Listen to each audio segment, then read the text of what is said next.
All right, hi again. This is primarily a video about development, the state of development. This is aimed at Philip mostly, but if you care to watch, go ahead. Um, you may know that in 2018 we added an entirely new API in Howler. Did quite a lot of new things. It's about 10 times bigger than the previous API we had, and it's primarily for our own use, but we export it so other people can use it if they want to. A lot of functions for everything from 2D vector drawing to 3D and all that. 3D was a little corner of it. We added a 3D engine. It wasn't. It was a prototype. It wasn't the fastest. It was single threaded for the most part, and it's a 3D engine written in a scripting engine. So it's going to be a little bit slow. It'd take a half a second or so on the computers at the time to render a 3D scene, but it was a good start. It was fairly feature complete. It did a lot of things: texture coordinates, UV mapping, of course, did bit mapping and bump mapping and all that stuff.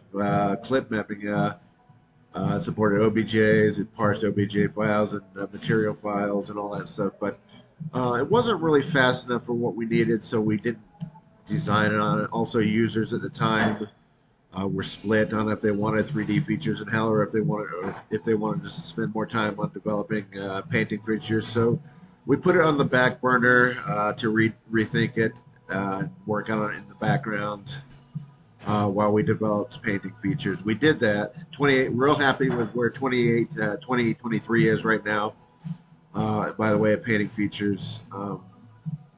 But we do continue at the beginning of development cycle of 2023. We rewrote the 3D engine. One of the main limitations in 2018 is PBR materials were only starting to become mainstream de facto standards, and now they're ubiquitous. So we needed to rethink that. We needed to support PBR textures within the OBJ format using the proposed standards for that. So we have the basics of PBR texturing now in Howler, or in our API at least. This is not a feature complete implementation yet. We still have some things to do. Texturing is only about 50% finished. We do parse the material files, but we haven't quite finished the texturing yet. We have finished what we're going to do by way of PBR. So you can see we have.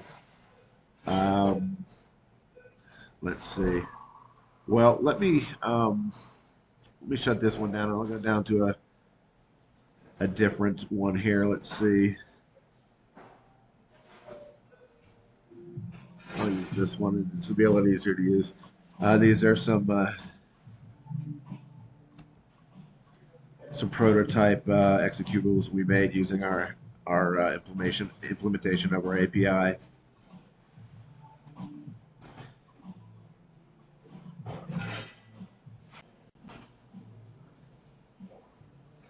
All right, so as you can see here, we have things, the basic PBR surfaces here, properties here, and we've left out a few of the more complex ones like I can never say the anisotropic reflections and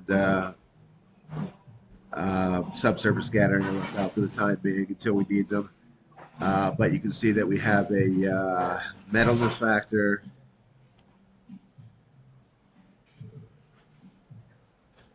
Sorry, it's acting funny because of the screen recording, I think. Yeah, sorry about that, but the screen recording is just totally interfering with the 3D right now, so um, just gonna have to leave it at that. Just showing that we do have these parameters, and we do have the this 3D engine implemented. It's getting about 30 frames per second on 8-core laptop right now. It's using the Radeon APU instead of the GeForce right now. So I think it's just doing the shading on the APU. So I don't think that's really a problem. But this is much more in line with what we really needed back in 2018. But we have implemented it. It's not finished yet because we have to fund this somehow, and Things being what they are, competition with programs like Krita being given away for free, and the state of art in general, people giving up on art right now, left and right. The whole future of the whole art thing is in question because of AI. I don't think art's going anywhere. I mean, they said the same thing when photography, when cameras first came about. People said, "Well, that's the end of art," but it really didn't go away. But things being what they are, the economy is rough. Prices have doubled and tripled. Food prices have at least doubled in the area. So we're just eking by and trying to look to the future, trying to decide what we want to do with 3D in the future, how much we want to use it, how much we want to work on 2D, and how much we want to work on 3D, and how much we want to work on AI and all that stuff, and if there's going to be a future at all. But anyways, that's where development is on 3D. Sorry I couldn't show off more, but things being what they are. We've done a lot of interesting things with 3D, like the sky renderer and a lot of things like that. We've done a lot of things we'd like to do. Sorry, the screen capture is just interfering with everything right now, but um, just showing that we've got development going on right now. Howler is for the next 5 orders. Howler is only $17.99. So please buy a copy and support development, and hopefully going into 2014 or 2024. I mean, we will see some more 3D features, some more 2D features, and hopefully we'll see the program continue to grow.